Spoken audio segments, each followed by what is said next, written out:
Good evening, ladies and gentlemen.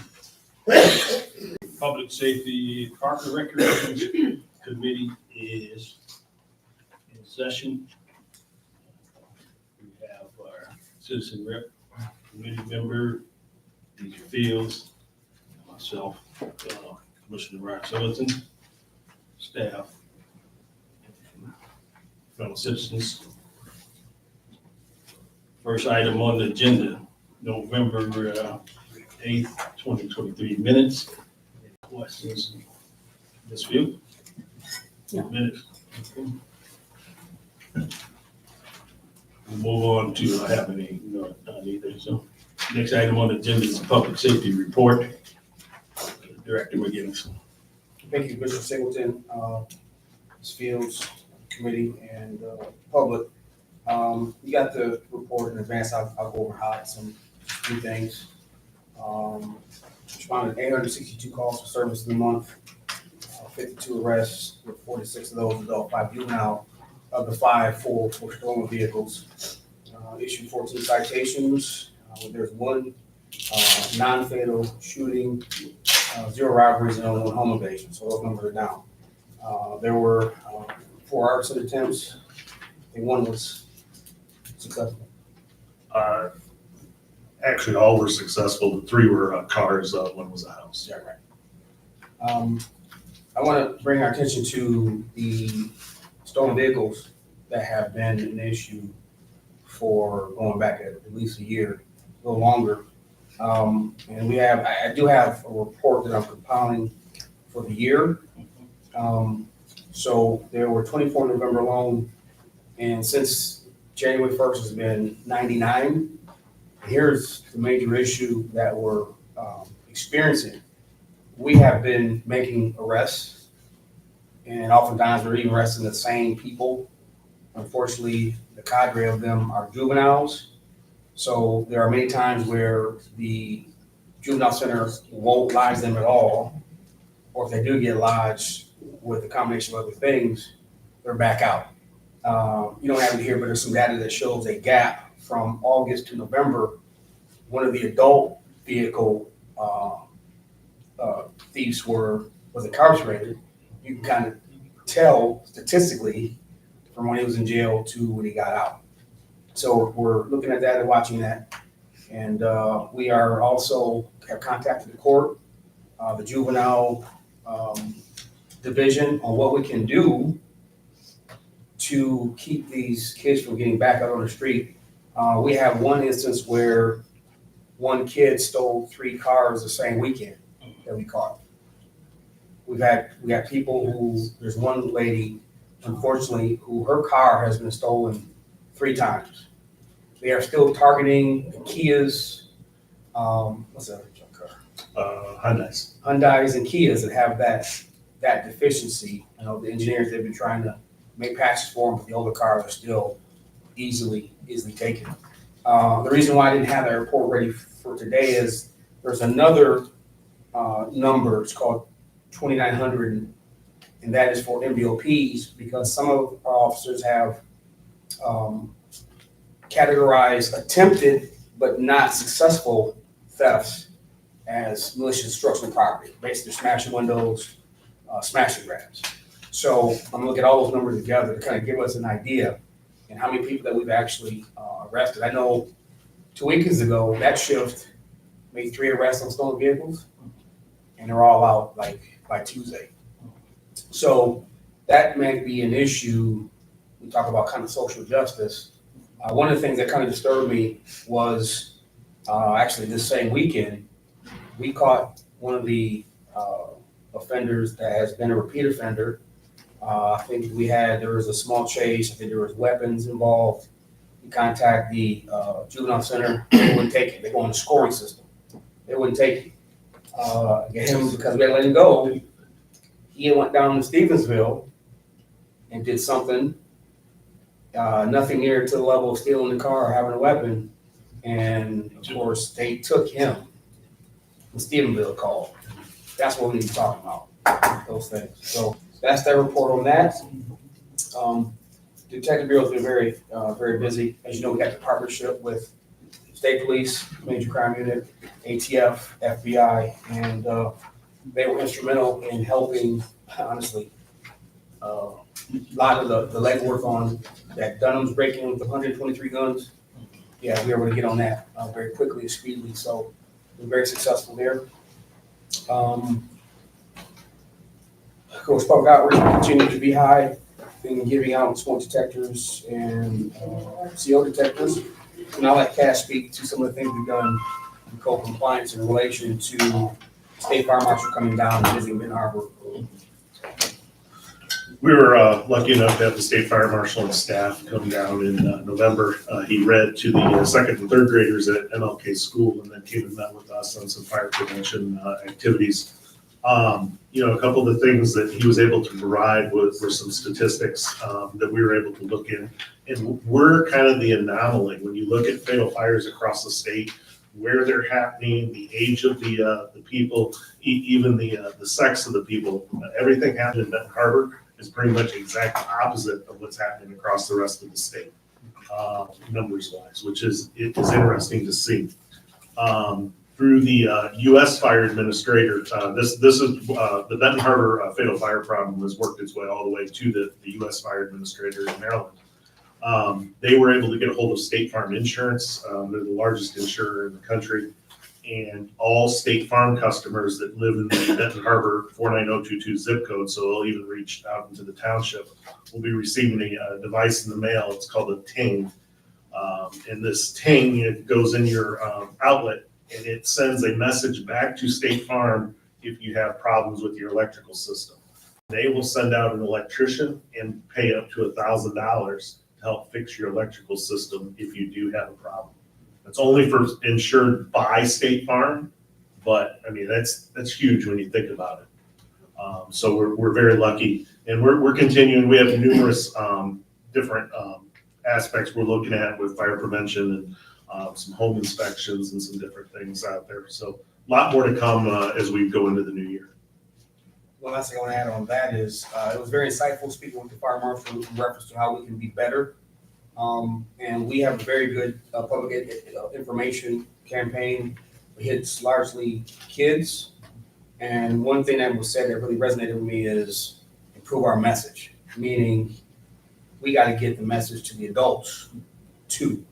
And I think at some point we're asking Commissioner Henry to do some things via communications on how we can get that message out to the older people actually that are the homeowners and renters and that would be in charge of fire safety. So that's something we look to do, kind of preemptively so we can be better.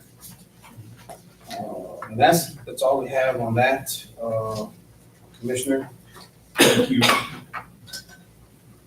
Any quick questions on that?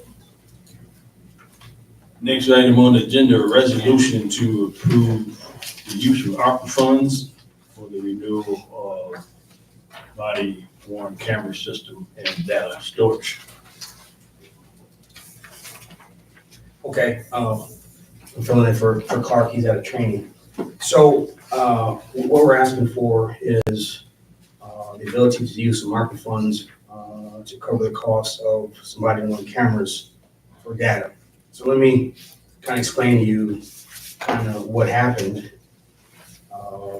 So if you guys recall, an email came out maybe 3 weeks ago from the state that said we haven't submitted data since 2017. That was totally false. So what had happened, the state had went from one platform to another. And in some of that process, we had some data and some things that were left out. So one of the first things that we found probably about 3 years ago, which we didn't know we thought it was settled.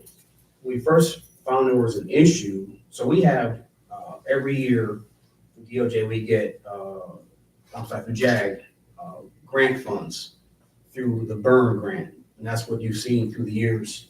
We've submitted resolutions to accept. So we get that. Every agency kind of gets it. So we get it. It's allotted to us. We have to obviously go through the process of applying for it. This particular, and we come to rely on that because remember back in 2015, we were the first agencies in all of Barron County to get body cameras. So we had them first. So it had been that grant that sustained the body cameras. You know, we got, I think, the best that are out there. The data does cost, and of course, we have a number of them. So there was one year where we go in there to do our paperwork for application, and it said Ben Arbor awarded 0. So Deputy Director Clark did some digging, come to find out, because of an error in their system, they awarded the money to Berrien County, so Berrien County got double. So we said, okay, that was your mistake, can we get our money? They were like, no, but it's taken care of. So that kind of went nowhere, and as you know, when you fight the federal government or the state, and we seem to EM, it is what it is. So the reports that, and I think Rhonda, I don't think she's here, can speak to the fact we have always reported, we have always turned in all required documentation. So back to the same issue with the changing of the systems, something happened where we weren't turned on to come over or whatever. And the guy who contacted you all, instead of going in and looking to see historically, just assumed we haven't turned in data since 2017. However, he also saw that we got grants for the same years. So if we didn't get grants, if we didn't turn the documentation before, then why would you give us succeeding grants? So he ultimately admitted that was his error. He said he's going to send you guys a retraction. I don't think it was that retractable, but he did do that. So with all that being said, we missed a year of being able to get the grant funds because of their error. So now you might argue and say, well, shouldn't the federal government make you whole? No. They're like, okay, we're good, it's taken care of, let's move on. So because we rely so heavily on those funds to fund our body camera program, and it's been extremely successful, we're asking for this time to use some ARPA funds to subsidize what we didn't get, and then we will get, I guess, the next year and moving forward. That's kind of the best I got for you. That's what happened. Kind of like, New York asking for help and the Fed saying no. It's kind of where we are. Although it wasn't our fault, that it is what it is as far as federal government.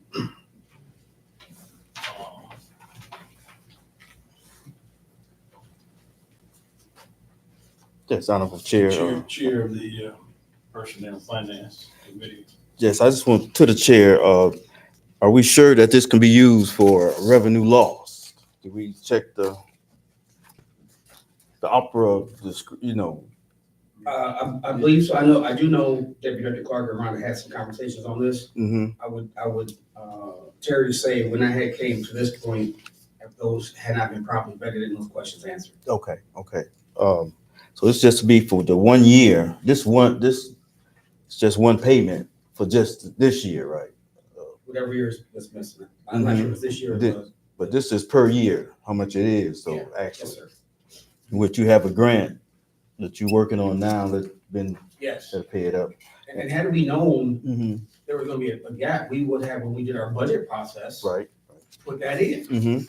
But they didn't tell us until, as you know, about 2-3 weeks ago. Okay, and these are new cameras now, right? Yes, It's already in use. yes. So the money that's being spent is what, for some type of software or something? Purchase of the cameras as well as the storage space. So we record like everything. So it's quite hefty as far as the cost of storage. Of course, that includes not just the officer's body cameras, but also the vehicle cameras. So we have like that data that we store. And, Axon is top of the line. We got some capabilities now where we can actually kind of go live from where we are and see what's going on. If you remember last time we got new cameras, they're all integrated, connected board. So one activates for an incident, it activates all of them. So if they're like, say, 4 officers respond to a scene, you get their 4 body cameras plus their vehicles, and it pulls it all together. So it's a very good, very robust system. It works very well in court, reduces complaints. I think everyone's kind of used to them on both sides. So the ones that you have now, what will happen to those? I think we just keep them. I think we're third or fourth generation. I think we're on fourth generation. Yeah, so because this has been a well-oiled machine as far as funding process format, they send them because ultimately we submit the paperwork, they get paid for it. So we have a very good record with the vendor. And so these cameras have been sent out and actually are already in service. Again, because we did not know that we were not going to get the money that we're supposed to get for the year. So we got them, we got to pay for them now. Yes, which is unusual. I know it's a no-no, but again, this has been a system that's been every year since 2015.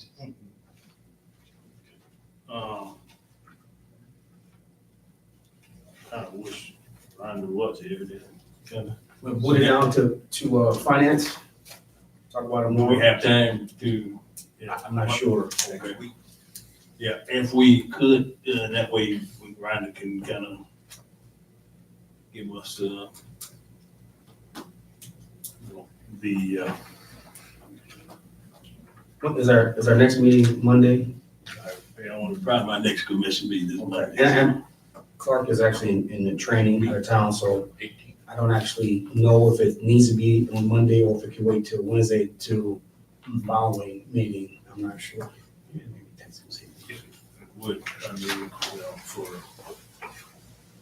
get us clear that we can do it and if it's, you know, 'cause we've been spending it. So I would like to, get some input from the finance department on that, so if. I totally agree, sir. I'm the messenger on this one. Okay. So what we'll do then, we'll, just go ahead and move this to the personnel and finance committee meeting for Commissioner Henry. I'm gonna kind of drag my feet so he can get the answer for us soon.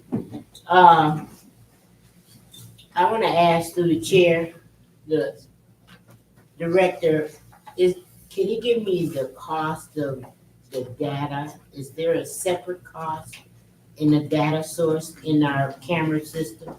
Or is it all in one inclusive package? That's through the chair.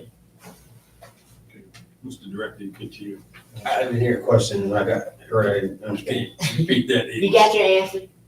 Oh, yeah, it can't wait till finance committee. Oh, in a way, Yes. oh, okay. All right, then What- we'll Well- further discuss it. But you can give them a. My question is, there's a cost to the data. Could you tell us the cost of just the data, or is it all inclusive in the whole package? I can tell you next Wednesday. That I don't know. This is one of the things that Doug gave to Clark. He can tell you that, but we do have a monthly fee, and of course Rhonda knows that too.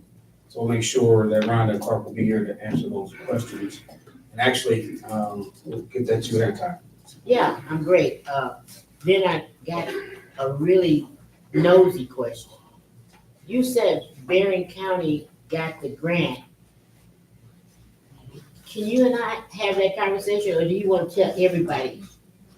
Well, I told you Yeah, the the gist of it. gist of it, Yeah. but And did it they is, share the grant with Benton Harbor, part of their county? they were like, oh, we didn't know. It was double, but we just thought it was.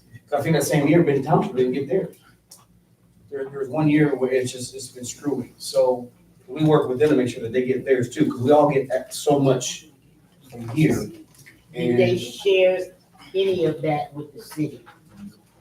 originally, no, but I can't say after that. Okay, I'm gonna find out though. all right, thank you, sir. All right, real quick.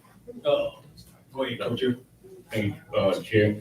On the back of the report, page 4, is this the same as the DOJ cops body cam, where it says declined and submitted again? It's the same. Yes. Same thing. Yeah. Now that they've got the issue on their end fixed, it will go through. All right, thank you. Next item on the agenda. Shot spotter. Shot spotter, presentation. All right, this will be Captain Brown from the Easy. As you know, some who don't know, he is the district commander, District 5 of the Michigan State Police. And he has been in several meetings. Commissioners, I don't know if you've ever paid attention. He actually comes to commission meetings as a citizen. So, one thing I can say about Captain Brown is he is invested in our community, Ben Harbor and Benton Township. Again, he's been here, he's been to our events, met his family, met his deputy, what do you call him? Inspector's family. I've been to national night out in events in Benton Harbor. And I mention that because this is not just something that we're trying to do. We're doing it because he cares about the community. And he can speak to that. But as you know, we have a long-time partnership with state police, the MCU, which is some detectives that work out of our detective bureau, have been highly successful, and they've been on 10 these last few months being successful. Also forming other partnerships. One of the things, talking to myself, Chief Abrams is here, he's always trying to sit in the back. Yeah. Chief Abrams is here, so we have now a dialogue between Benton Harbor, Benton Township, the state police, how we can work together, how we can do things better. One of the things that Captain Brown initiated, he came to me, and I think also to Chief Abrams, and says, Dan, I'm very concerned about the shootings in Benton Harbor. Yeah, we're solving the cases, we're getting people, getting convictions. What can we do on the front end to help to curtail some of the shootings? So he has apparently some knowledge to some magical rainbow money from the state police. He is going to go out on a limb for our communities and ask for, that wasn't put in his budget. It wasn't thought of before, but he had the thought after their budget period. And now we're going into one on, could there be some money that they can get to help our community? And let me say, before I turn it over to Captain Brown, Benton Harbor, as far as relationship with the state of Michigan, we are like the poster child of success. Not just for the police relations and the work that we do together. We saw how Governor Whitmer assisted us with the water piece, the relationships. You guys can go up there and to Lansing anytime. So they really, really value what we built down here. So I think we got a little bit of political credit that will help. He's still got to give his pitch to the Magic Rainbow pot, but he is going to ask for some money for ShotSpotter. It's very, very expensive. We looked at it ourselves, and it's cost prohibitive for us. And we were trying to split it. We've been to township, it's a lot. So with that kind of set up, I'll turn it over to Captain Brown, and he can say what he is going to tell us. Thanks, Chief McGinnis, and thanks, Chief Abrams, for being here. Commissioners, city managers, citizens, thanks for hearing me. I'll go through this as quickly as I can, and certainly be available for any questions. So this is part of my collective vision with the law enforcement partners in Berrien County to reduce the gun violence in our region. So I do a lot of brainstorming personally and keep abreast of crime reduction strategies nationally. So I'm going to present to you what I think can be the next level of partnership, both with the community and law enforcement, to reduce gun violence in the region. So, I want to reiterate, this is a proposal that I'm putting together for presentation to my leaders in the state police for consideration for funding in 2024. So I just want to reiterate, it's a proposal I'm putting together. So my track record's pretty good. So we'll see what happens. But knowing that we have partnerships both in Benton Township, Benton Harbor, and community support would be very important in the consideration of funding this project. So I will go through this right here. So ShotSpotter is what it's called, is in use across the nation by over 250 cities. There's 1,000 square miles of area in the country that's covered by this technology. So these are the various partnerships. If that ShotSpotter was implemented in this region, you can see there some of those are abbreviations. I'll quickly explain them, but it's really going to be a partnership between local law enforcement, the elected officials, media, various technologies we use in the policing business, like automated license plate readers, some of the video cameras that we have currently in the city.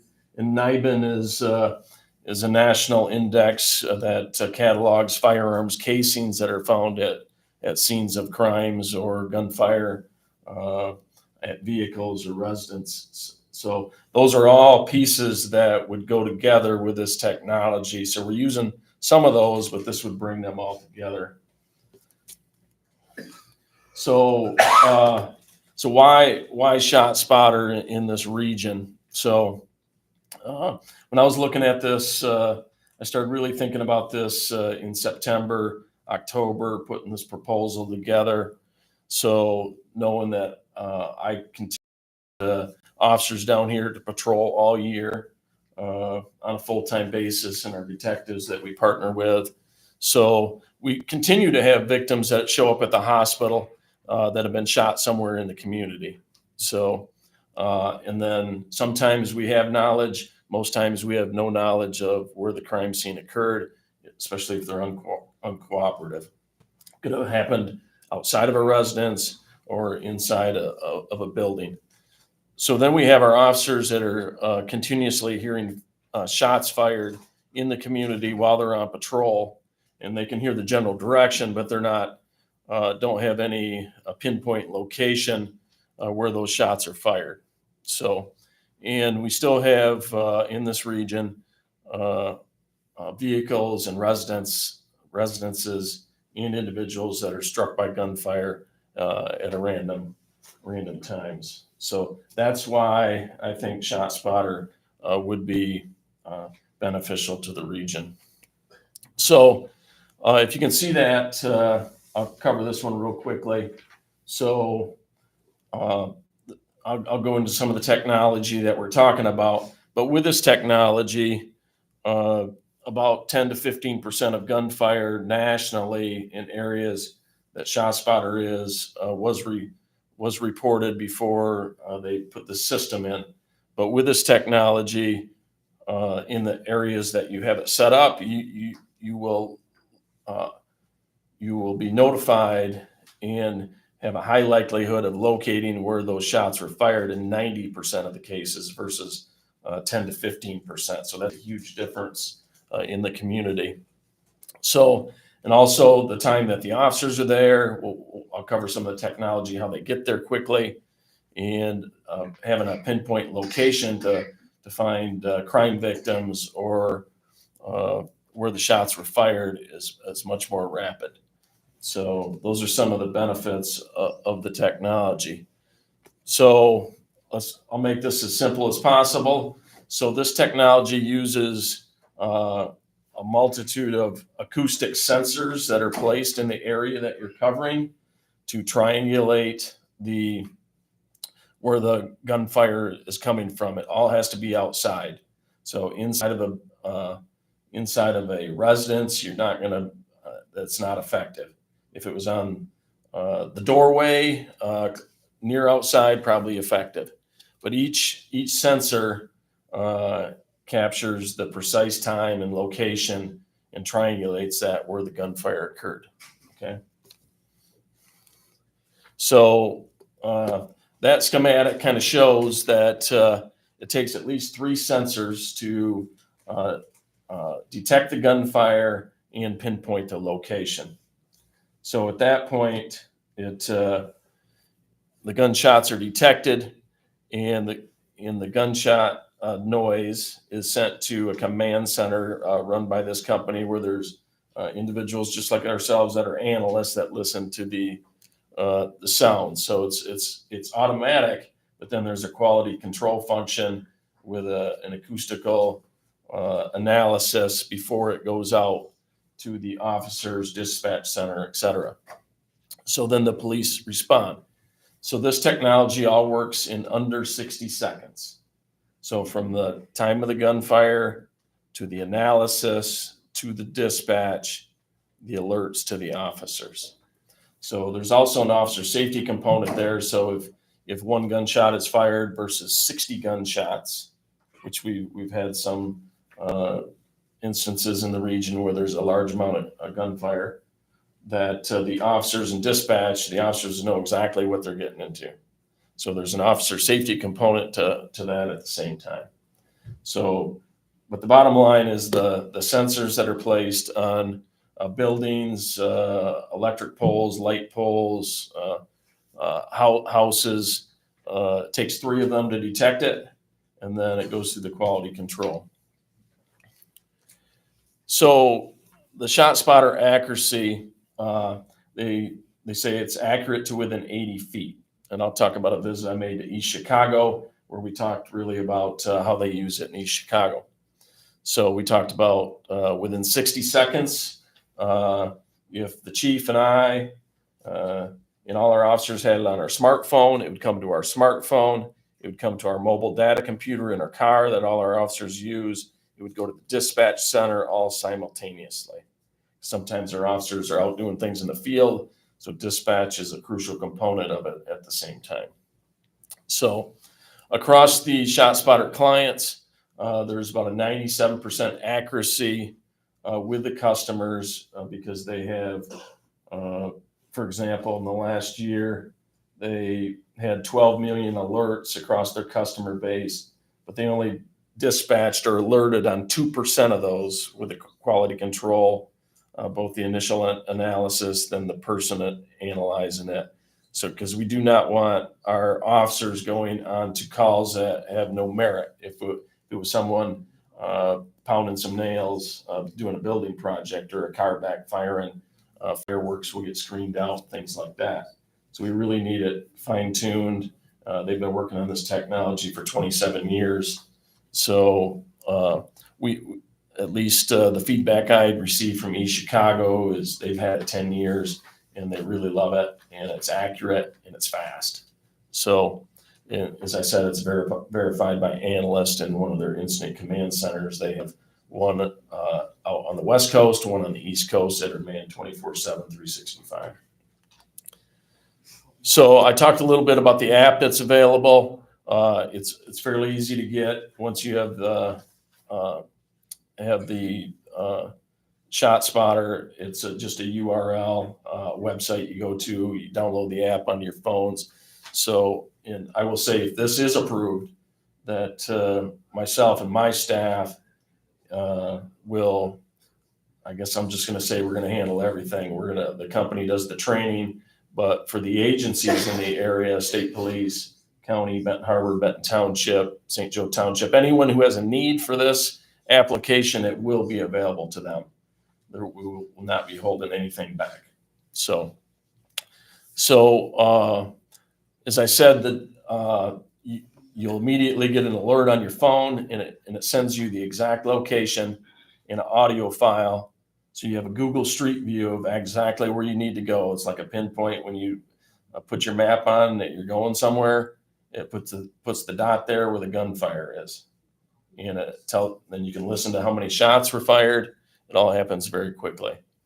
And the one thing that this will do is will enhance the officers' abilities to locate where gunfire is going on in the communities. So I've had a lot of officers down here. They will hear shots 6 blocks over. 15 shots go off. Don't know who they're at or what they're at, but they're going off in the community. I know both Benton Township and Benton Harbor have the same circumstances with their officers multiple times. So this is screenshot from East Chicago. They're a community about 27,000 people, right on the water, heavy industrial. They have some gun violence in that community. And if you can see up there, the yellow dots where gunfires went off in their area that is mapped by ShotSpotter, then you'll see in the middle that they've had 44 incidents in the last 20 days of gunfire in the community with 121 rounds. So this is like a command center application that would be available to Benton Harbor, the state police, Benton Township, whoever had a need for it. So you really know what's going on in your community. So that's a example from East Chicago. I was talking to the chief and the sergeant. They've had it 10 years. I like to get my feet on the ground and see someone that's really using it. That's why I went down to East Chicago with one of my staff and the chief and the sergeant there. It's just a crucial part of how they piece everything together to reduce gun violence. That's really what I'm talking about, is reducing gun violence, and anything that happens is quickly solving it too. So this is an example of a 2 square mile coverage area. It's just an example that covers some areas that have been prone to violent crime in the region of Benton Harbor, Benton Township. So the proposal I'm putting together covers 2 square miles. And we will sit down with the leaders of Benton Township, Benton Harbor, the police staff, if this is approved, and have the most advantageous area which is prone to gunshots and gun violence, and that'll be the coverage area. So this is just an example of 2 square miles in the city, so in the township. So that's what I'm specing. I understand the city's bigger. That'd be if I get this off the ground, then certainly we'd be looking at possible other grant opportunities to expand it for additional areas in the township and the city that needed it. So that's just an example right there. So if I'm successful in the proposal and there's support in the region, I know I've had some conversations already locally with the Benton Township Supervisor. It's good to be here today and talk about this plan. But if I can get this approved at the state level, I'm confident that my staff in Benton Harbor and Benton Township and Berrien County, because the dispatch is going to play a huge role. I've already talked to the new current sheriff, Chuck Height, regarding the dispatch, and everyone will be a solid partner. We could have this hopefully up and running in the summer of next year. I've done a number of these projects before. I've always been successful. I've got great teams around me, and but that's the presentation on ShotSpotter. And I'm hoping to present this to my leadership sometime in the next 2 to 3 weeks. So that's the presentation. So thank you. I'll be happy to answer any questions from the chiefs, citizens, or the committee. So what we were asking for, if this is something that the commission wants to support and get behind, or I think a resolution of support would be huge for him to take the landscape and say, we have the city's support, and I think it has a lot of weight if it's in resolution form. I know for years we've been talking about this. Matter of fact, the Mayor Pro Tem was really harping on it time and time again. We deal with the gunshot violence and the cries.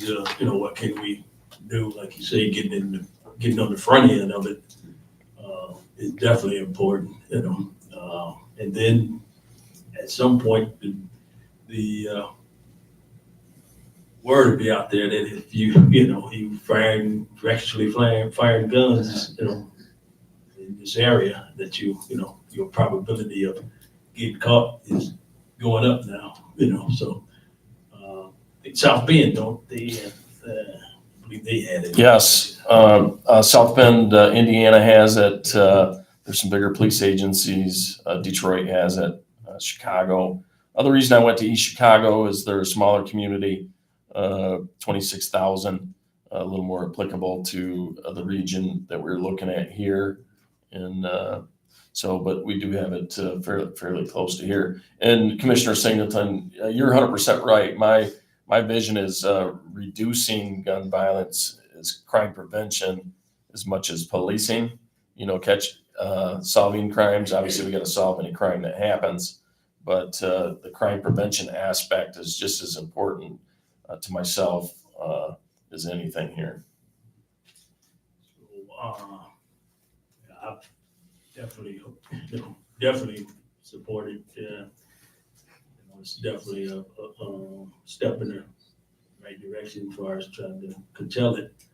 We did realize back then when we talked about it, the price, we definitely couldn't afford it. There's definitely some high technology. You have any? Yeah, I agree too. I feel as though prevention and deterrence is huge, right? Police can be taken more seriously. The response can be more effective. Instead of trying to scout for witnesses, you libels who run upon them, right? So I think that is huge. Police won't have to work as hard with their small number, and you can work smarter. I agree. Chair, you. Yeah, just one curious question on the shot spotter. Does it come up, is there any data on how many illegal guns they come up with behind a spot shotter location? No, the one thing that is apparent that with the rapid response, as the other member said, your officers are there. Sometimes they're never even called, as we know, right? So with the proper training and operational procedures, every instance of alerted gunshots in Benton Harbor and Benton Township will be 100% responded to. So obviously that will have an impact on crime solvability, seizing illegal guns, and also individuals that may be inclined to gun violence know that the city is covered with ShotSpotter and refrain from that. Thank you, Captain Brown. I think you made a point too, as a retired law enforcement officer, like you say, those shots, a lot of times a lot of shots go off and don't get reported, and all that does is make the criminal more comfortable, with firing shots. Just today I was down in Niles, it was like 1:00, and I was standing outside, matter of fact, talking to Mr. Jackson, he was down there, and probably about 14 shots went off. Oh, I said, man, somebody's shooting. I guess some habits hard to break, just where's it coming from? And I kind of figured maybe over by the sheriff, the county's office over there. I don't know if they got a range over near there or something, but hopefully, didn't seem like an area for deer hunting either. So There is a range by the sewer plant in Niles. okay, off near Fifth Yes, Street sir. somewhere. I figured that's okay. Yes, Gotta be sir. something. So, I still got to hear. But yeah, I do think this is excellent. No cost to the city. Is there any cost involved? Well, the proposal I'm putting together covers 3 years. So, and I'll just be upfront, it's $100,000 per year for the 2 square miles. So, so that's what it's going to be. And there's some other technology improvements I'd like to do for our detectives that work there. But the ShotSpotter proposal for the 2 square miles of the priority area of Harbor Bend Township is $100,000. Approximately, I'm giving you the approximate cost, but that'll be for a 3-year period, $100,000 per year. Multi-jurisdiction, so if it is, it'd be kind of like a shared cost. So, Yeah. But that's the proposal I'm going to put forward based on what we're doing in this community to reduce violent crime. So, So go ahead. you'll be back to and tell us you're renewing the grant. Well, I hope I'm back and say I've been successful in obtaining the funding to get this kicked off in 2024, and then myself and others will hopefully look at options to cover the rest of the city through some grant funding. So this would be non-grant funding through our state of Michigan budgets. So, but that's what I'm putting the proposal together. So, but I really appreciate the time. What price can you put on like for life, you know? Okay. Any questions from? Question from Chief Abrams. Actually, not even a question. Everybody knows we're living in a era of intelligence, digital intelligence, and I've looked over the ShotSpotter program quite a few times. Actually, I've spoken with Kathy Yates, County Supervisor, about the ShotSpotter, and we looked at the numbers and we looked at what the cost would be, and they're actually considering even implementing our own unit aside from yours, Captain Brown. And so this is a game changer, everyone. This is being on scene before the echo leaves, okay, from the gunfire. And being in law enforcement for 30 years, I've waited for something. This is like a dream come true for me. I've waited for something like this. You know, we have the Highland area, we have the Marion Homes area, we've had homicides lately, and you know, in both areas. And right now, this piece of intelligence will greatly increase our capacity to get some legal guns off the street, get some suspects off the street. And I'm just happy that Captain Brown allowed us to use his men when we were able to recover the 121 guns from Dunham Sports. That was outstanding, to say the least. We could have had 121 guns spread out across Michigan, and that would have been a bad situation. So if Ben Harbor City is going to invest in this program, I would say this is the right way to go, even maybe after this 3 years is over with. You know, find a way, make a way. I have a grant writer in my department. We're going to be grant writing to death to afford this type of intelligence. So that's my spiel at this point. And of course, Director McGinnis, all the time, we always talk, what can we do to improve Fort Highland C2? This is one of the main topics right here, the ShotSpotter. And we're hoping that our officers will be grateful to have such technology in this age.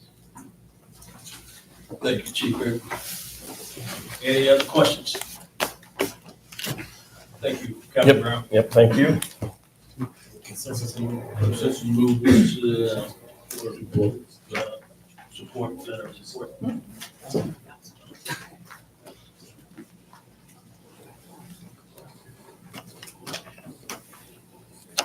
Next item on the agenda is the presentation update from the MLK Monument.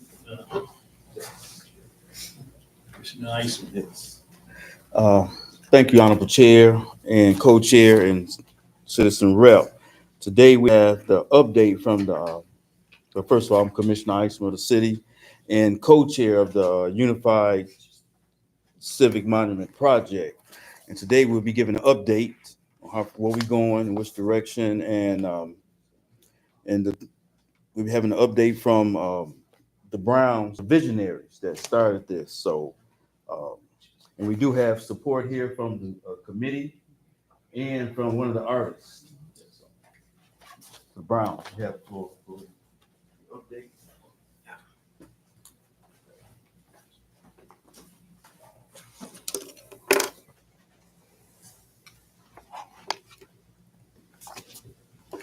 Good evening, everybody. Yes. Again, I'm Mac Brown with the Unified Civic Monuments Project. We're grateful and thankful to be here this evening.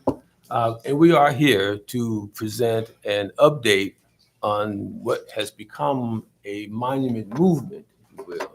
It is in fact moving, and we're looking forward to a tentative unveiling date of next year.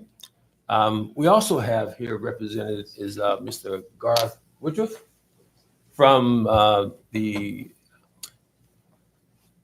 Rootbound, which is an architectural landscaping company that has actually rendered our digital renderings for the monument visions. Again, it's a movement. It's moving. And we're getting so close that we have to come and provide an update to the city because you have been instrumental, as well as others, in getting us this far. First of all, I'm just very moved and excited when I come here. The work that we've been doing in the community, it circles back around here. Whether we are here every Monday or Wednesday and the other subcommittees, we're out in the community working for our city and for the residents in this particular project. And it's good to be here. And we hope that you know that how much we love our community. And pretty much this is what this is all about. You know, I've been listening carefully to the other presentations, information that's been given tonight. And it almost seems as if the monument is in their words when they talk about community and wanting to see results and to do better with our youth. And when they were speaking about new technology and how we can use this to help make the community safer, more desirable. And as I was just listening, I was thinking, gosh, that's unity in itself. Whether we've been working and sitting at the table together, and sometimes where we're in one part of the city and another part, and all working for the same cause. So the monuments, we're hoping that they're not just going to be, cement or brick, marble. These monuments mean what you've already heard tonight is to hopefully steer that which we don't desire in our cities, and to try to encourage people and inspire them and to remind them visually, to really to see something that may steer them in the right direction, to keep them from the thoughts of gunfire. But they would think peace. They would think that there's a baton that's being passed just from looking at MLK. What was that all about? And it wasn't that he had a gun in his hand. And so just listening tonight at some of the issues and the work that's being done for the city, it makes me again just feel that we are on the right track concerning these two monuments. Those that have gotten, I believe, emails from Commissioner Isom or the lovely city clerk that is just always outstandingly helpful. I appreciate her so much. It really hasn't been any real major changes. It's just that we needed to come because we're so close. You know, we were down on one side of the mountain, and we're pretty much up over the top. We was last couple months ago, just halfway down on the other side. But we're getting ready to slide into home plate now. So the funds are, this last round, we've got one more. I love it when I hear folks saying, I'm gonna grant write it to death. That's what we've been doing, is grant writing it to death. And it has got us sliding into home plate now. That's why we can speak now of an unveiling happening next year, hopefully before the snow. That's what we're looking at, maybe October, November. And we wanted you guys to know that it's done. So we're hoping that we can pitch in, that this will pitch in and help some of the other issues that we're dealing with in our cities. And, we just really, it's Christmas. And we just felt like before the year was out, we needed to come and just bring the gift to let you know that most of the work has been done. And next year, we can all look forward to gather in these two locations for unveiling. And so if there's any questions, if you've had time to review already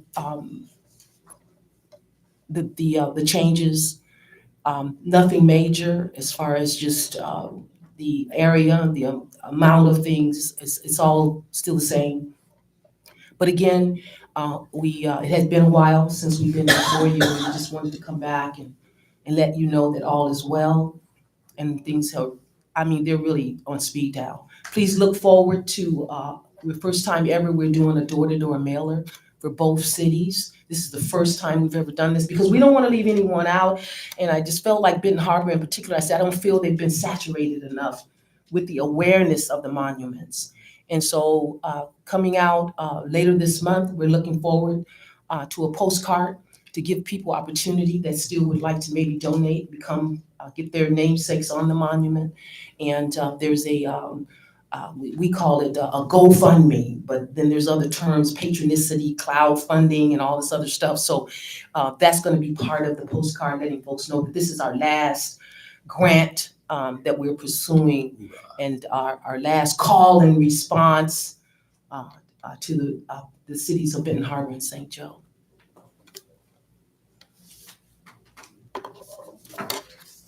And if there are any questions, we have ample representation here to provide adequate answers.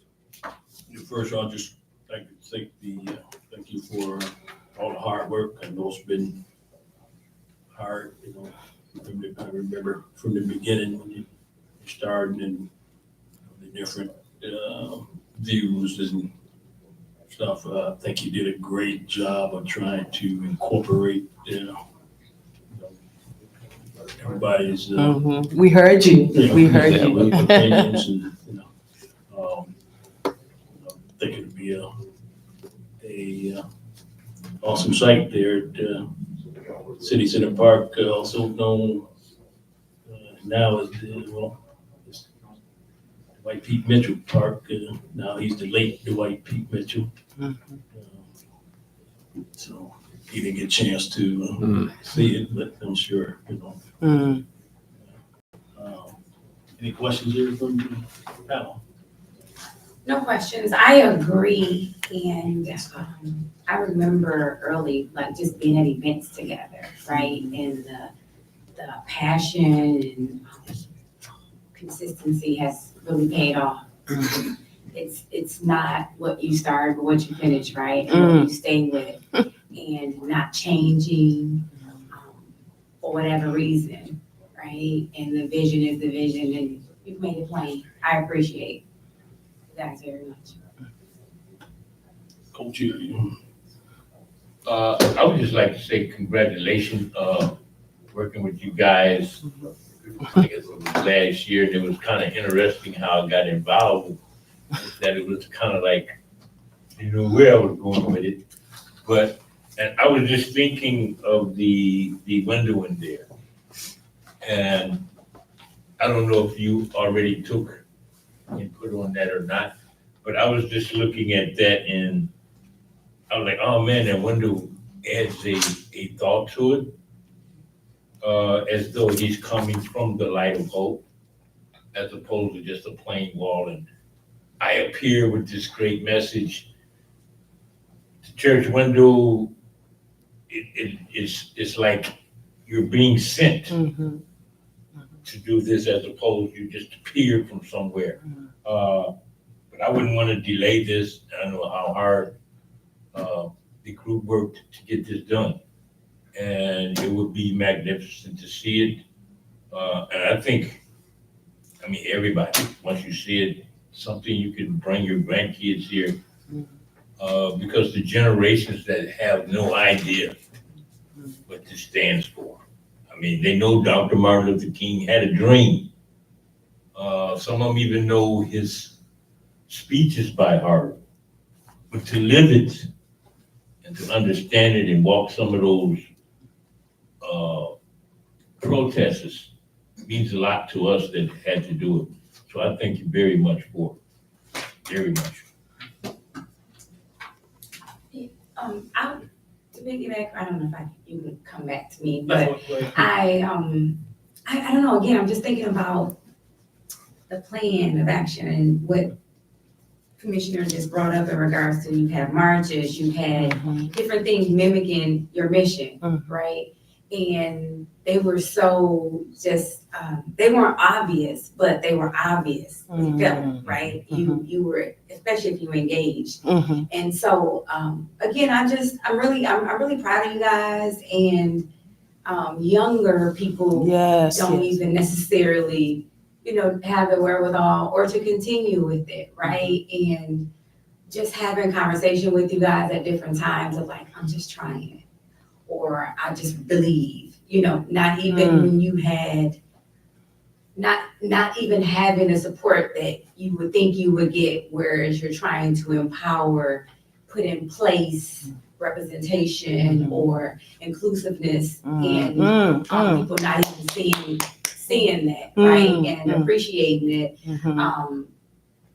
Yeah, and I'm just really proud of you guys. So I'm sorry, I'm all about to be emotional, but it's really a good thing. And like also Jerry was saying in regards to people don't know, and he was Dr. Martin Luther King, but he was a pastor, right? Okay.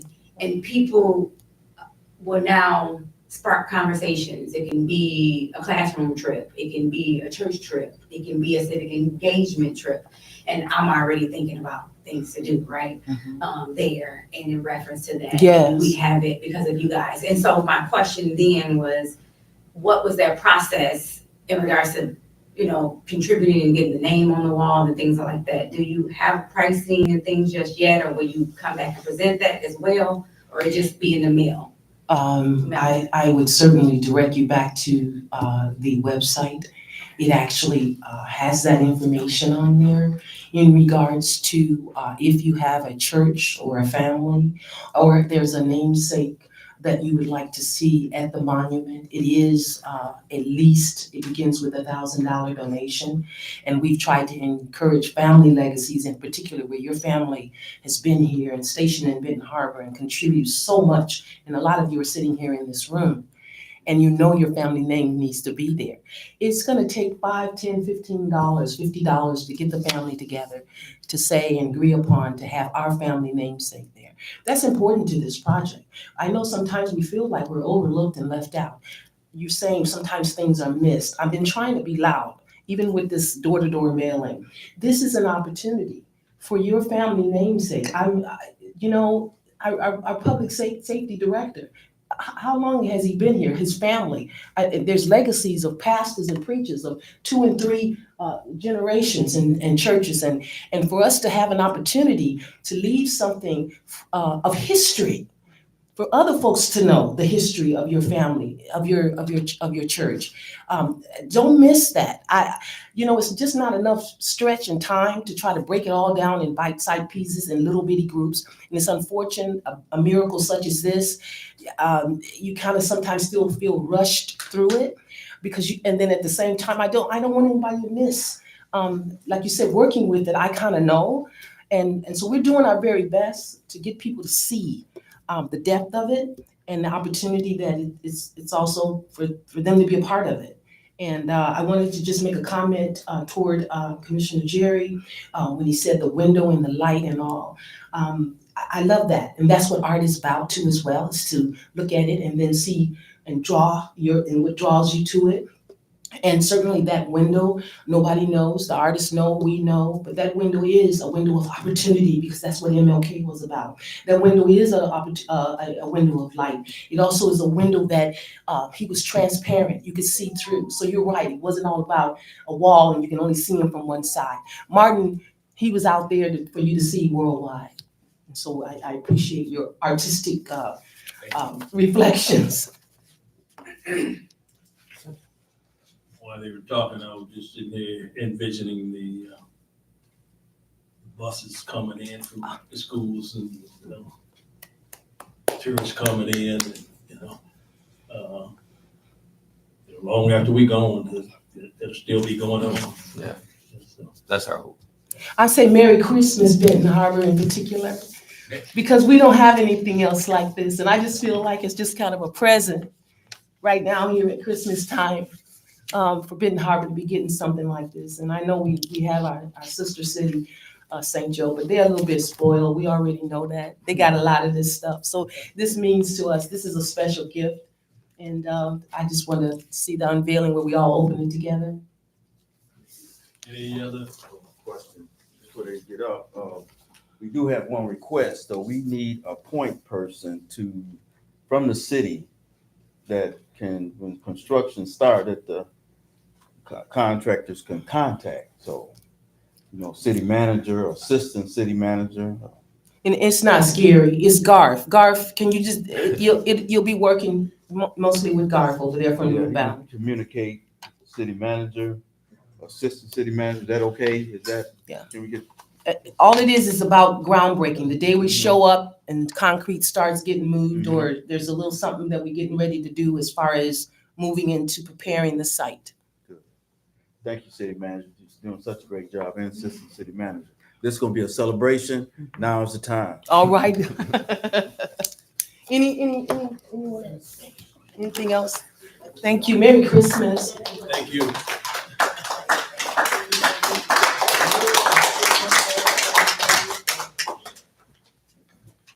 As Commissioner Eisner would say, great things are happening. Expect great things. All right, at this time, I was gonna kind of say it till the end, but I'm gonna be obedient to the Holy Spirit, and I just wanna,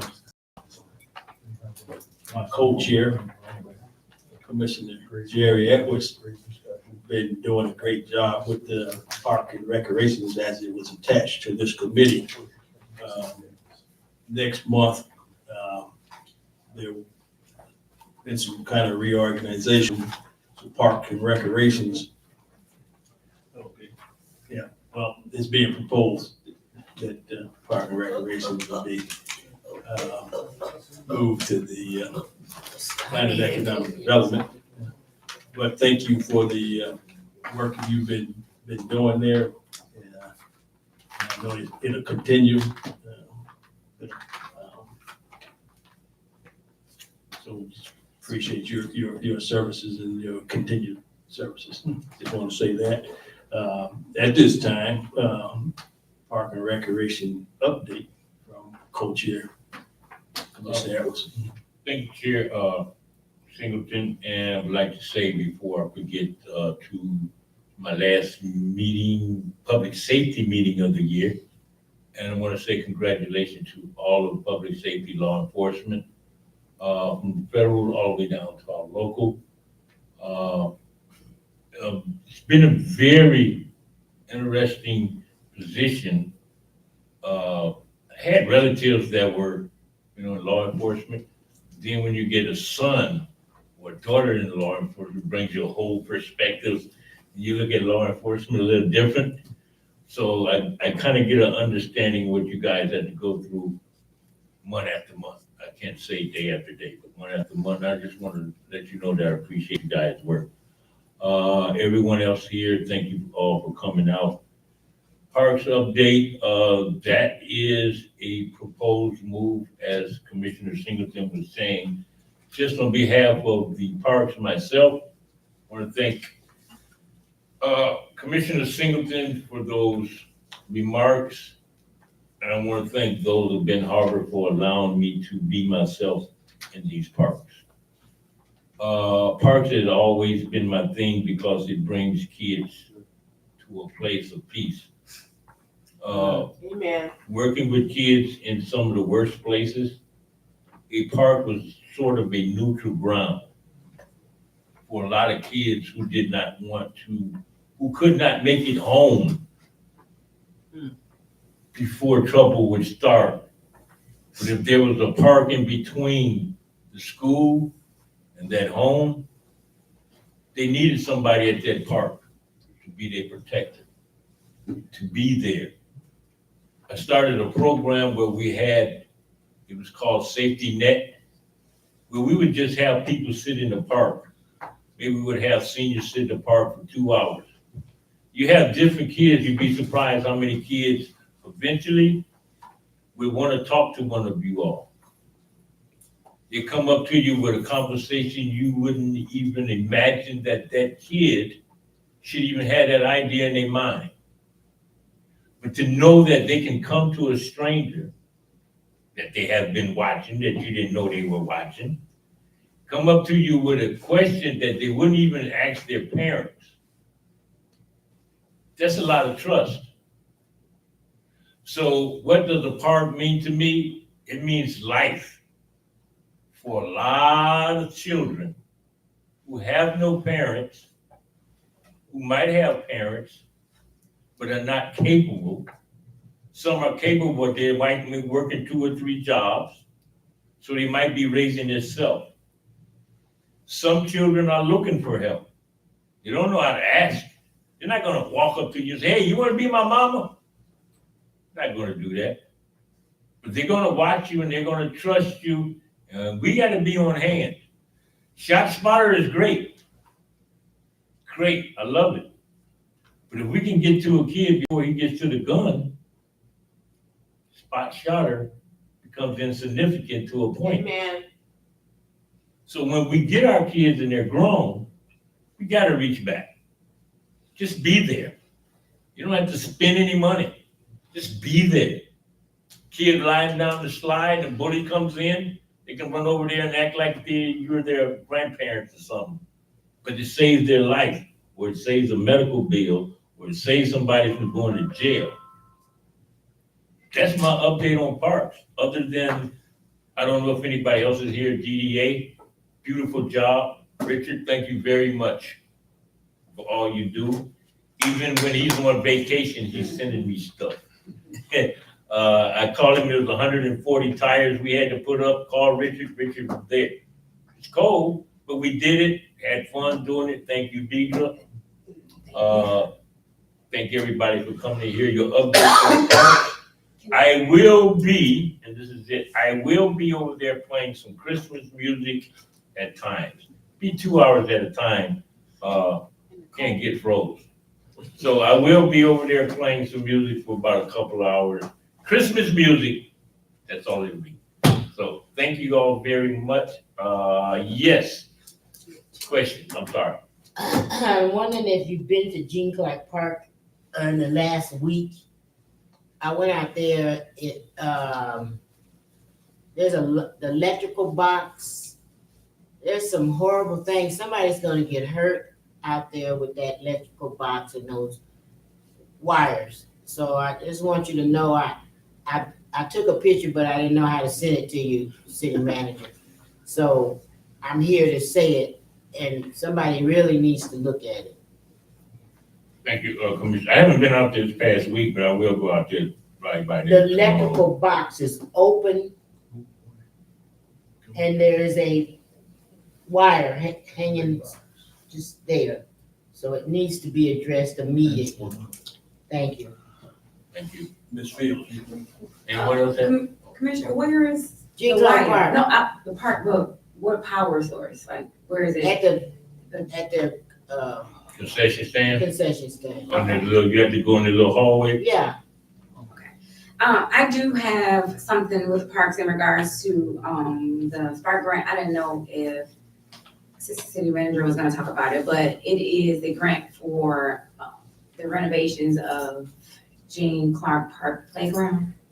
And this is the community engagement piece, right? And so, I've been in combination with Marcy Hamilton we have a survey. Tomorrow, we're actually going to the park with Bridge and a couple Youth Build kids, Bridge Academy and Youth Build kids.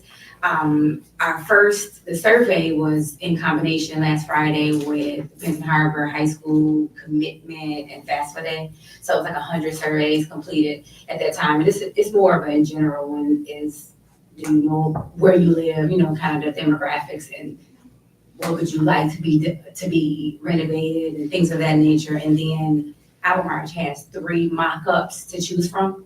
The grant has to be submitted at the end of, I want to say the 27th, but the end of January. So this event with the kids is the second youth-focused engagement. And then it is, I'm confirming with the high school in regards to having another event there where they will actually be able to choose the mock-ups, which one they would like. So the conversation with Bridge tomorrow, 1 o'clock, if Mr. Ice, or Commissioner Ice can pop up, to get kids' opinions.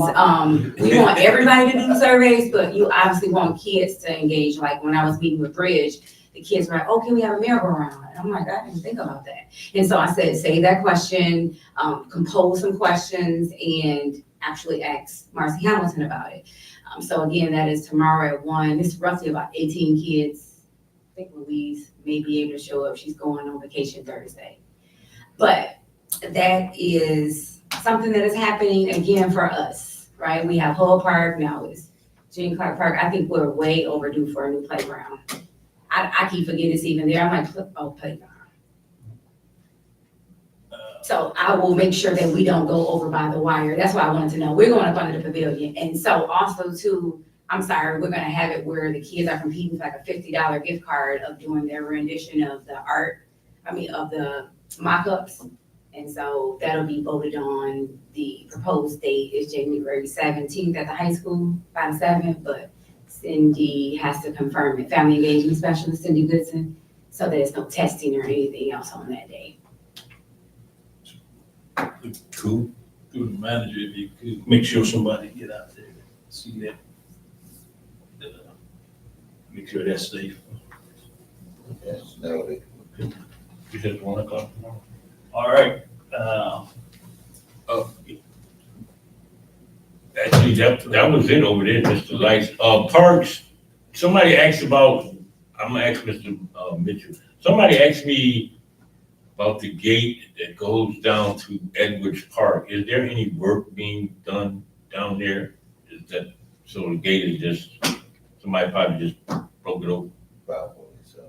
Okay, because I drove by there, I wanted to go down there, but I ain't going down there. But, yeah, I'm not going down there, so. The chief. You know, what is that, going down to Edwards Park territory by the cemetery? The gate is open. So I was just wondering if somebody asked me if they were doing work down there, or was it just the chain broke or whatever? That's it. Jerry, that gate's been open since summertime. Yeah.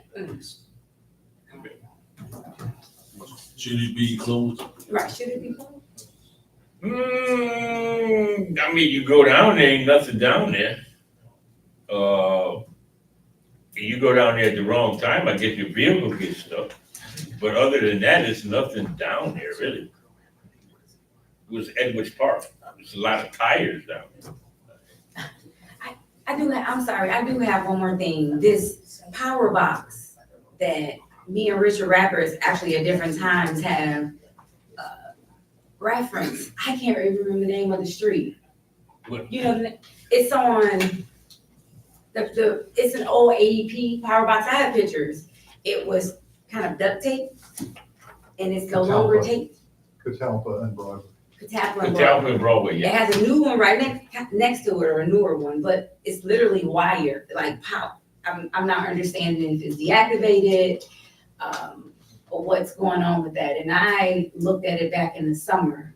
And then it has been rotating more or less on Facebook and different people, and that is Broadway. more than- Ground level? Yes. Is it a ground? What you It's mean? only like a little, No, A it's little a, pedestal? yeah, it's That's a, telephone. it's a standard box, a but it's gray box. power, yes, power. It's telephone. But is it power to it? Is it live? Should it even still be there? Should it be taken away? You got 12 volts coming from the central office. It's not power issue. Okay, and it's ugly, so. Yeah. You grab a hold of it, it'll bite you, but Paint. So can we get that checked out? Yeah, I mean, it's literally like duct tape. yeah. Okay. It's You ugly. know, that- It's very that- ugly. Any It's very more, ugly. all right, you have any And more it questions? and it wouldn't be allowed in the other community. Any more They wouldn't questions? do it in another Oh, community. I'm sorry. Mr. Duncan? Really, I just wanted to thank you for the things that you've done when nobody else wanted to or would do or would even try to do.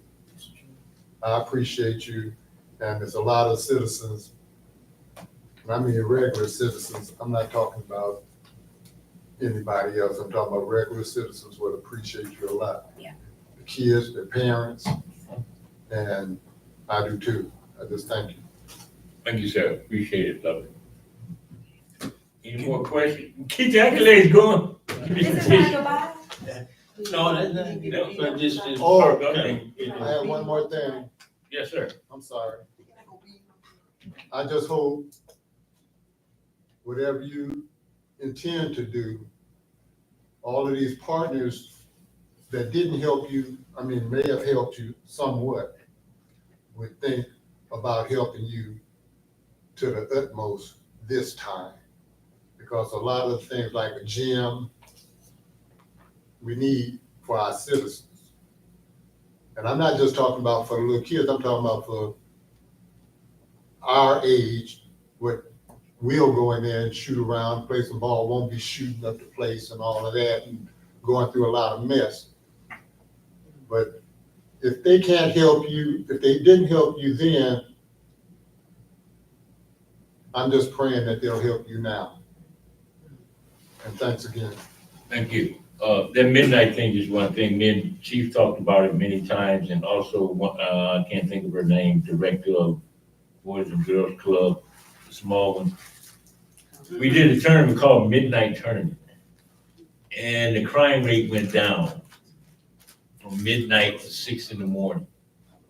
And this was doing housing projects in Chicago. And the tournament would start at 11 at night. And well, of course, we don't have that here, but the gang generals were in charge of security. And they met with city officials. And each gym, they had a gang official with a police official who would make sure that nobody came in that gym with any type of weapon. And for 3 years, from 11 at night to 6 in the morning, crime went down. Something to think about and something I'm thinking about. Thank you, Mr. Nutter. At this time, there's general comments. It's definitely comments, and you have 3 minutes. Does anybody just have some general comments? 3 minutes.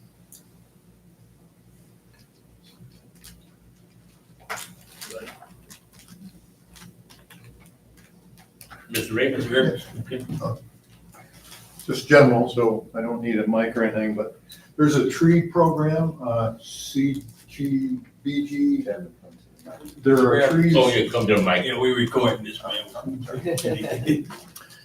I know on the city homepage, website homepage, there's a promotion for some assistance at large limbs and trees.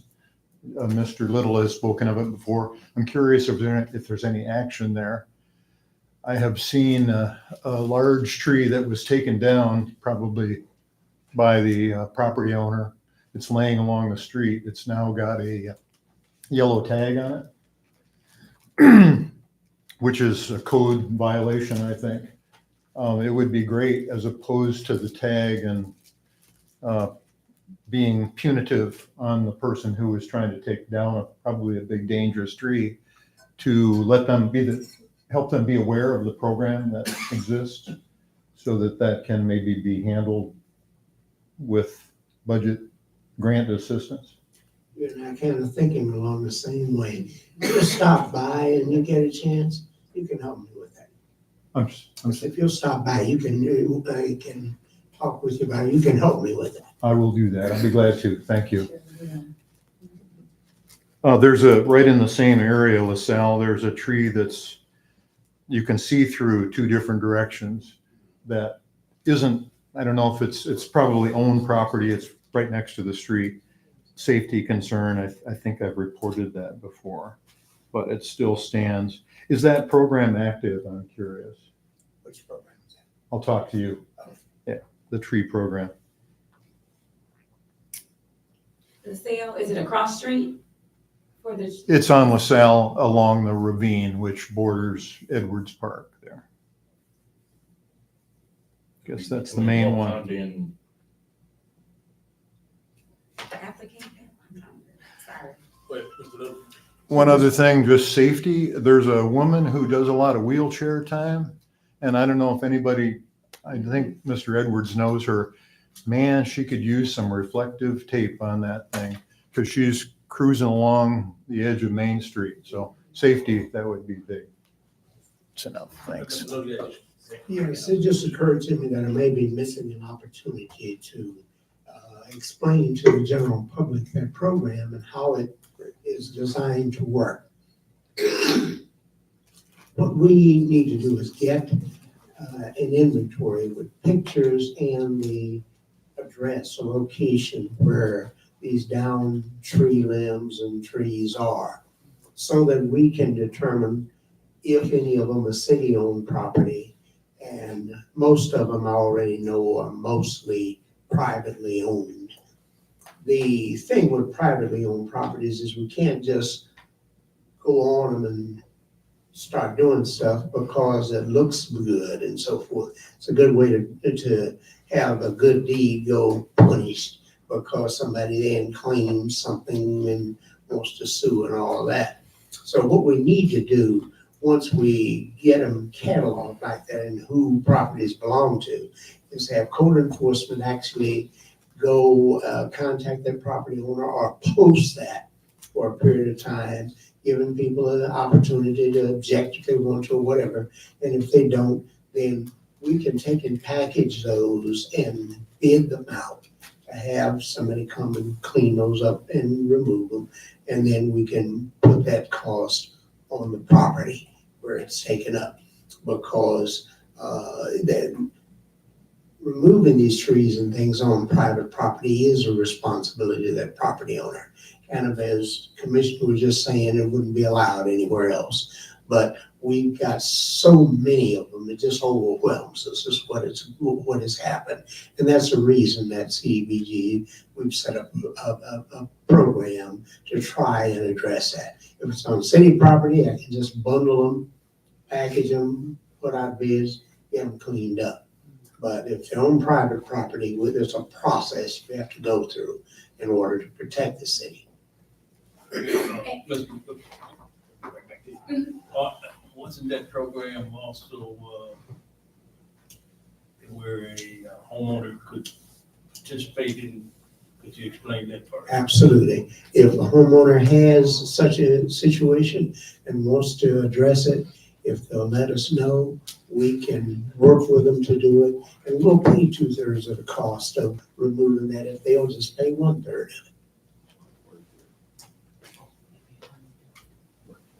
Mr. Fields? I finish my note. And just to piggyback or to speak to that, that has been brought up some time ago and actually offered to help, and I did not. And when I say a long time ago, it was warm. So me and Richard and Jerry will help you with that. Thank you. I would really appreciate it. Any other I guess comments? we will, she said it. I didn't know. Richard was already. Well, it did, you know. Any other comments? I have a comment. This is so funny. I'm glad I'm hearing this tonight about the trees Can because you come to Oh, you the? come to the I'm mic. sorry. I forgot to. 3 minutes. Yes, I'm hurrying. So glad to be hearing about the trees because me and Mr. Brown just drove down the side street there on street on Broadway, Levan, and we're going to take photographs of these 2 trees that's been like standing up in half, there. Because we met an artist last week over at the Krasel Art Center, and she deals in wood. She burns wood and create art out of this wood. And so we were gonna get together with her. She said, send me the photographs of these trees and maybe we can come together and come with the city and see if we can start making art, because the trees have been there like 10 years, right? It was been a long time the trees been hanging out. The dead rotten trees broke off, right? The trunks are still there. And so we just got this idea of trying to create art. And so we went to go take the pictures of 2 that we know has been there forever, and they're gone. And I'm like, what happened? And so y'all cut the trees down, the trunk of the trees down. And so if in fact, you find in a situation where there is a trunk as you guys are out working, and maybe it's in a really nice spot that you think a piece of art might would work. There's this wonderful artist that's willing to look and maybe put one of our legacy faces or something and create and start. We could use that. So anyway, it's just kind of funny. This just happened. We just went this week to take pictures of it and they were gone. Okay, thank you. They working, they working. Community at work. I like that. Any other questions? Any other comments? Thank you, ladies and gentlemen, for coming out, and the See you next week. committee is Next week. adjourned. Yeah, Monday night, your full